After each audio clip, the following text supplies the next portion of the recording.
Good afternoon students. चलिए अपन ने जो कल जहाँ पे छोड़ा था वहाँ से अपन ने उसके आगे अपन लोग देख लेते हैं। हमने बात करी थी सौरमंडल में पृथ्वी की। सौरमंडल में हमने पृथ्वी की बात करी थी। इसके अंदर हमने बहुत सारी चीज़ें देखी थी कि पूर्णिमा की रात, अमावस्या की रात और ग्रह, तारे, ये सारी चीज़ों की हमने बात इससे पहले वाले वीडियो में की थी। अब हम उससे थोड़ा सा आगे बढ़ते हैं। अब बात करते हैं हम अपने ग्रह की। ठीक है, आज जो हम अपना टॉपिक सौरमंडल में पृथ्वी जो करने जा रहे हैं उसमें हम पढ़ेंगे ग्रह। बच्चों, हम कहाँ रहते हैं? हम कहाँ रहते हैं? पृथ्वी पे। तो पृथ्वी क्या है? एक ग्रह है। पृथ्वी क्या है? एक ग्रह है। अब इस पृथ्वी की अपनी कोई ऊष्मा और अपनी कोई ऊर्जा नहीं होती है, क्योंकि ग्रह जो होते हैं उनके पास में अपनी कोई ऊष्मा, ऊर्जा या प्रकाश नहीं होता है। वो अपनी ऊष्मा और प्रकाश अन्य ग्रहों से या अन्य से लेते हैं। जैसे कि अब हम बात करें अपने पृथ्वी की। पृथ्वी के पास में ना तो कोई अपनी ऊष्मा है, ना ही कोई अपनी ऊर्जा है, इसीलिए वो अपनी ऊष्मा, ऊर्जा या प्रकाश किससे ग्रहण करेगा? सूर्य से। ठीक है, सूर्य से। यानी कि पृथ्वी एक ग्रह है। पृथ्वी एक ग्रह है जो अपनी ऊष्मा और प्रकाश, ऊष्मा और प्रकाश सूर्य से ग्रहण करता है। सूर्य से ग्रहण करता है। अब आपको यहाँ पे एक चीज और मैं बताना चाहती हूँ कि जो सूर्य है वो एक तारा है। अपन ने बात करी थी सूर्य एक तारा है, और तारे क्या हैं? उल्का पिंडों का एक समूह है। यानी जो भी चीजें चमकती हैं आसमान में वो हैं। अब इससे आगे मैं चलती हूँ। अब अपने ग्रह की बात करें तो ग्रह कितने हैं अपने? 8। ग्रह कितने हैं अपने? 8। पृथ्वी के समेत अपने जो ग्रहों की जो संख्या है वो है 8। अभी मैं आपको पूरे के पूरे ग्रहों के बारे में बताने जा रही हूं। यहां पर जो मैं पिक्चर आपको बता रही हूं वो आप अपनी नोटबुक में से नोट डाउन कर लीजिए। देखिए बच्चों, ये है अपना सूर्य। ठीक है, ये है अपना सूर्य। इसके बाद में जो ग्रह आता है वो है बुध।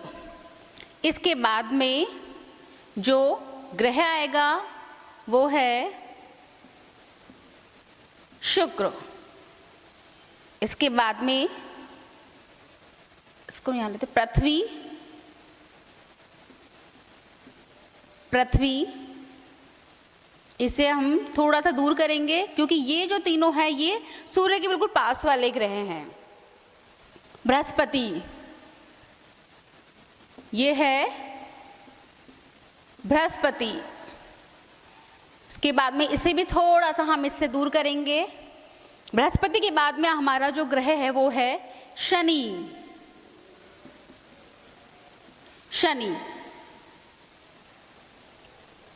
शनि के बाद में है यूरेनस और इसके बाद में है नेपच्यून।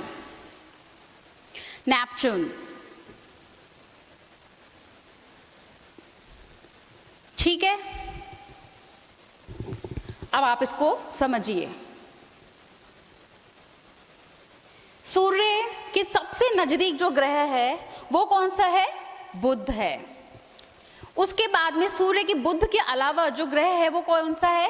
शुक्र है। शुक्र के पास में है पृथ्वी। इसीलिए शुक्र और पृथ्वी को एक दूसरे की बहन कहा जाता है। यानी कि शुक्र को पृथ्वी की बहन कहा जाता है। ये तीनों जो ग्रह हैं, बुध, शुक्र और बृहस्पति, ये सूर्य के सबसे नजदीकी वाले ग्रह हैं। इसके बाद में थोड़ा सा दूर जाकर है अपना बृहस्पति ग्रह, फिर उसके बाद में आता है अपना शनि ग्रह, उसके बाद में आता है अपना यूरेनस और फिर लास्ट में आता है अपना नेपच्यून। ये बच्चों वैसे तो अगर आप इसको इसके माध्यम से समझेंगे तो बहुत इजी रहेगा, क्योंकि हमने सिर्फ पहले 3 को देखना है कि सूर्य के सबसे नजदीकी ग्रह कौन सा है, बुध, शुक्र और पृथ्वी। उसके बाद में फिर थोड़ा सा ये जो ग्रह है बृहस्पति, ये इनसे थोड़ा सा दूरी में है बृहस्पति, और उससे थोड़ा सा दूरी में है शनि, फिर उसके बाद में अपना यूरेनस, और फिर लास्ट में अपना नेपच्यून। अब ये सारे जो ग्रह हैं 1 2 3 4 5 6 7 ये 8, ये जो सारे जो ग्रह हैं 7, ये सूर्य के चारों ओर चक्कर लगाते हैं। इसीलिए इन रेखाओं को कहते हैं कक्ष, इन रेखाओं को कहते हैं अपन कक्ष, क्योंकि ये सारे ग्रह सूर्य के चारों तरफ चक्कर लगाते हैं। और चक्कर लगाने के लिए इनको, जैसे कि अगर हम फर्स्ट बात करते हैं बुध की, तो अगर ये बुध सूर्य के चक्कर लगाता है तो इसको कम से कम चक्कर लगाने के लिए 88 दिन का समय चाहिए। बुध को कम से कम सूर्य का चक्कर लगाने के लिए 88 दिन का समय चाहिए। ऐसे ही अगर हम बात करें इसकी, तो शुक्र की हम 108, पृथ्वी की अगर हम बात करें तो 150, बृहस्पति की अगर हम बात करें तो 778, यूरेनस की बात करें तो हम 28, 2869, शनि की बात करें तो 1427, और नेपच्यून की बात करें तो 4496 दिनों का इनको समय चाहिए। यानी कि ये सारी जो चीज है, ये सारे जो ग्रह हैं, ये सूर्य के चारों ओर चक्कर काटते हैं, और इन रेखाओं को कहते हैं कक्ष, यानी कि कक्षा, कि अपनी कक्षा के इस तरफ से ये सूर्य के चारों ओर चक्कर लगाएंगे। ठीक है बच्चों, ये अपनी नोटबुक में से नोट डाउन कर लीजिए। आगे चलते हैं, इसको मैं इरेज कर देती हूं। अब बात करेंगे हम पौराणिक कथाओं के बारे में थोड़ी सी, क्योंकि सौरमंडल को सौर नाम या सौर ही क्यों कहा गया, इसके लिए एक प्राचीन किंवदंती है कि प्राचीन रोमन कहानियों में सूर्य देवता को सौल कहा जाता था। यानी कि एक क्वेश्चन बनता है आपका कंपटीशन एग्जाम का कि सूर्य देवता को प्राचीन रोमन पौराणिक कथाओं में क्या कहा गया है, सोल। अब जिसने एनसीईआरटी की 6th क्लास की बुक पढ़ी तो वो तो फट से इसका आंसर दे देगा कि सोल। इसीलिए ये बहुत इंपॉर्टेंट आपकी चीज है कि पुरानी पौराणिक कथाओं में रोमन कहानियों के अनुसार सूर्य देवता को सोल नाम दिया गया था, और सूर्य के परिवार को सौरमंडल कहा जाता है। सूर्य के परिवार को सौरमंडल कहा जाता है। बात ठीक है, समझ में आ रही है कि सूर्य के परिवार को कैसे, कि सूर्य के चारों तरफ 7 ग्रह चक्कर काट रहे हैं, इसीलिए वो जो 7 ग्रह हैं वो किसका परिवार हुए, सूर्य का, इसीलिए उसको क्या नाम दिया गया है, सौरमंडल। चलिए आगे चलते हैं, जिसका अब मैं यहाँ पर एक चीज और बता देती हूँ कि 8 ग्रह है, यानी कि सूर्य को छोड़कर 7 ग्रह हैं। अब इन 7 ग्रहों के मुखिया को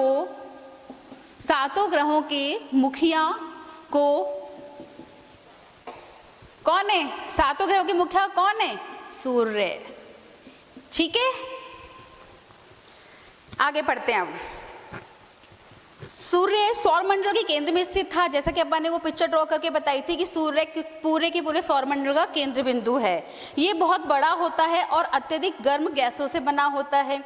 इसका खिंचाव इससे सौरमंडल को बांधे रखता है। सूर्य सौरमंडल के लिए प्रकाश और ऊष्मा का एकमात्र स्रोत है, लेकिन हम इसकी अत्यधिक तेज ऊष्मा को महसूस नहीं कर पाते। क्यों नहीं कर पाते? क्योंकि हमारी पृथ्वी से सूर्य की दूरी काफी होती है, इसीलिए सूर्य का जो प्रकाश है, सूर्य की जो ऊष्मा है, उसको महसूस नहीं कर पाते। जबकि हमको पता है कि सूर्य का प्रकाश बहुत ज्यादा होता है, लेकिन उस दूरी के कारण हम उसके प्रकाश को महसूस नहीं कर पाते हैं, क्योंकि सूर्य से पृथ्वी की दूरी कम से कम 15 करोड़ किलोमीटर है। कितनी? 15 करोड़ किलोमीटर है। अब आप खुद ही सोचिए कि सूर्य हमसे, पृथ्वी से कितनी दूर है? 15 करोड़ किलोमीटर। तो क्या हम उसकी ऊष्मा को, क्या हम उसकी ऊर्जा को, क्या हम उसके प्रकाश को महसूस कर पाएंगे? नहीं, क्योंकि आपको एक चीज और बता दूं कि सूर्य का जो प्रकाश है वो पृथ्वी तक आने के लिए कम से कम 8 मिनट का समय लेता है। अब सोचिए कि वो दूरी यानी कि 15 करोड़ किलोमीटर के ऊपर से अगर कोई प्रकाश आएगा तो फट से थोड़े ना आ जाएगा, वो नहीं आएगा। इसलिए उसको कितनी मिनट की टाइम चाहिए? कम से कम 8 मिनट का उसको टाइम चाहिए। ठीक है, चलिए आगे चलते हैं। इसको मैं इरेज कर देती हूँ।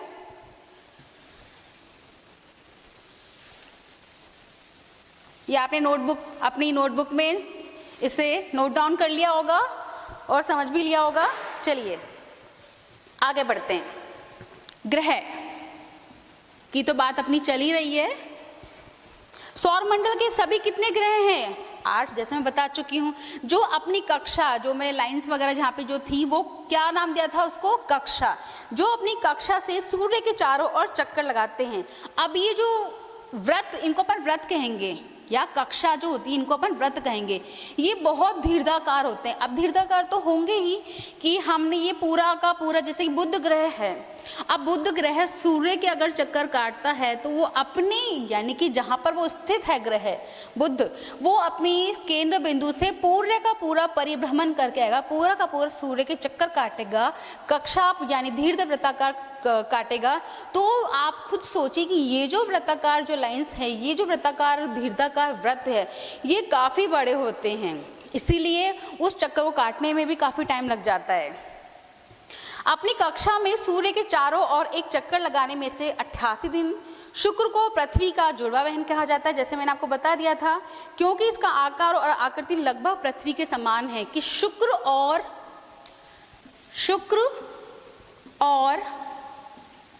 पृथ्वी को जुड़वा बहन कहा जाता है, क्योंकि इन दोनों का आकार एक जैसा ही है। आगे चलते हैं। पृथ्वी सूर्य से दूसरे, अगर हम पृथ्वी की बात करते हैं, पृथ्वी सूर्य से कौन सा ग्रह था? 3rd नंबर का था। तो पृथ्वी सूर्य से 3रे नंबर का ग्रह है। लेकिन आकृति के हिसाब से, अगर हम आकृति के हिसाब से बात करें, आकृति के हिसाब से ये 5वां सबसे बड़ा ग्रह है। ठीक है, अगर हम सूर्य की दूरी के हिसाब से बात करें तो ये 3रा ग्रह है, और हम आकृति के हिसाब से बात करें तो ये 5वां सबसे बड़ा ग्रह है। अब आपने एक चीज नोटिस करी होगी यहाँ पे कि केवल और केवल पृथ्वी ही एक ऐसा ग्रह है जहां पर ऑक्सीजन अवेलेबल है, जहां पर मनुष्य रह सकता है। और किसी ग्रह पर है ना रह तो सकता है, लेकिन वहां पे ऑक्सीजन नहीं है। वहां पे ऊष्मा, ऊर्जा, ये सारी चीजों का है ना मिल जाएंगी, लेकिन सबसे बड़ी कमी रहेगी वहां पर ऑक्सीजन की। तो इन सारे ग्रहों में से पृथ्वी ही हमारा केवल ऐसा ग्रह है जहां पर मानव जीवन संभव हुआ है। क्यों हुआ है? अब आप ये बताइए क्यों हुआ है? क्योंकि वहां पर ऑक्सीजन है, इसीलिए तो मानव जिंदा रह सकता है, क्योंकि बिना ऑक्सीजन के मानव कैसे रह सकता है? इसलिए सभी ग्रहों में से, सभी 7 ग्रहों में से सबसे इंपॉर्टेंट जो ग्रह है वो हमारा पृथ्वी है। अब देखिए यहां पर कि पृथ्वी को नीला ग्रह भी कहा जाता है। नीला ग्रह भी कहा जाता है। अब आप मुझे बताइए कि पृथ्वी को नीला ग्रह क्यों कहा जाता है? क्योंकि पृथ्वी का कम से कम 2/3 हिस्सा किससे ढका हुआ है? पानी से ढका हुआ है। इसलिए जब हम आसमान से अगर हम पृथ्वी को देखते हैं तो पृथ्वी कैसी नजर आती है? नीली नजर आती है। इसीलिए इसका, पृथ्वी का नाम क्या पड़ा है? नीला ग्रह पड़ा है। ठीक है, चलिए आगे चलते हैं। इसको मैं इरेज कर देती हूं। अब चंद्रमा की बात करेंगे। चंद्रमा क्या है? एक उपग्रह है। चंद्रमा क्या है? एक उपग्रह है। चंद्रमा यह एक उपग्रह है। ठीक है, हमारी पृथ्वी के पास केवल एक ही उपग्रह है और वो कौन सा है? चंद्रमा। इसका व्यास पृथ्वी के व्यास का 1/4 है, यानी कि 1/4 है इसका व्यास पृथ्वी के व्यास का, पृथ्वी के व्यास का। यह इतना बड़ा इसलिए प्रतीत होता है क्योंकि यह सबसे नजदीक है। यह इसलिए बड़ा प्रतीत होता है क्योंकि यह हमारे ग्रह से अन्य खगोलीय पिंडों की अपेक्षा ज्यादा नजदीक है। इसीलिए यह लगभग 3,84,400 किलोमीटर दूर है। किलोमीटर दूर है। कहां से? हमारी पृथ्वी से। यानी कि अगर पृथ्वी से चंद्रमा की दूरी को नापा जाए तो ये कितना होगा? 3,84,400 किलोमीटर दूर है। अब आप पृथ्वी से सूर्य और चंद्रमा की दूरी का अपने आप ना अंदाजा लगा सकते हैं। जैसे कि हमने सूर्य की दूरी को नापा था पृथ्वी से, उसी तरह से हम चंद्रमा की दूरी को नाप रहे हैं पृथ्वी से, कि पृथ्वी से चंद्रमा की दूरी 3,84,400 किलोमीटर दूर है। ठीक है, आगे चलते हैं।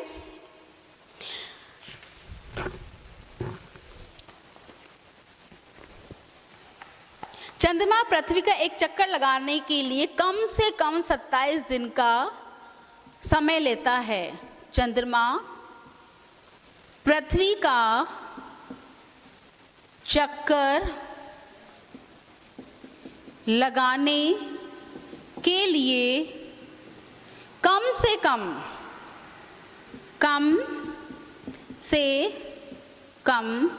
27 दिन का समय लेता है। 27 दिन का समय लेता है। इसके परिणाम स्वरूप पृथ्वी से हमें चंद्रमा का केवल एक ही भाग दिखाई देता है। अब चंद्रमा पर जीवन संभव नहीं है, जैसे कि हमारे पृथ्वी पर जीवन संभव था, लेकिन चंद्रमा पर जीवन संभव नहीं है। इसकी सतह पर बहुत सारे, यानी कि अगर हम बात करें चंद्रमा की, तो इसकी सतह पर बहुत सारे पहाड़, गड्ढे ये भी नजर आते हैं। लेकिन जब पूर्णिमा का जब चांद होता है, जब पूर्णिमा का चंद्रमा हमें दिखाई देता है, तो उस पूर्णिमा के समय उस चांद पर इन पहाड़ों का, इस पे जो गड्ढे हैं चंद्रमा पर, उसका प्रभाव या उसकी छाया दिखाई देती है, अन्यथा वो नहीं दिखाई देती है। लेकिन अभी हमने जब ये बात करी कि चंद्रमा पृथ्वी का चक्कर लगाने के लिए 27 दिन का लेता है, इस टाइम लेता है, इसीलिए हमें चंद्रमा का केवल आधा हिस्सा ही नजर आता है, वो पूरा हिस्सा हमें इसीलिए नजर नहीं आता है। आगे चलते हैं। क्षुद्र ग्रह। क्षुद्र ग्रह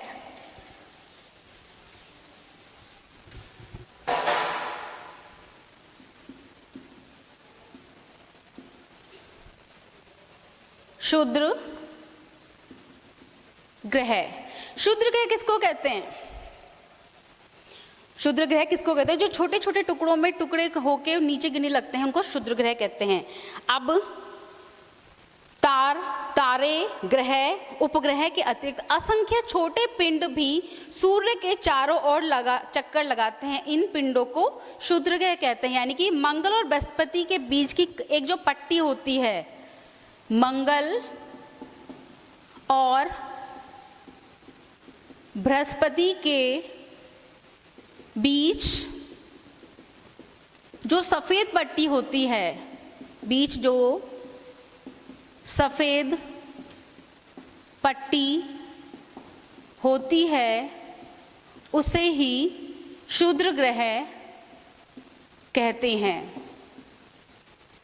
यानी कि बहुत सारे तारे, उल्कापिंड, इनके अलावा उपग्रह, ग्रह के अलावा बहुत छोटे छोटे ना पिंड होते हैं, उनको अपन कहते हैं ये क्षुद्र ग्रह, जो कि चक्कर लगाते हैं अपनी ही कक्षा से, अपनी ही दूरी पर। लेकिन ये किसके बीच पाए जाते हैं? मंगल और बृहस्पति के बीच में पाए जाते हैं। ठीक है, अब नेक्स्ट क्लास में पढ़ेंगे। ओके।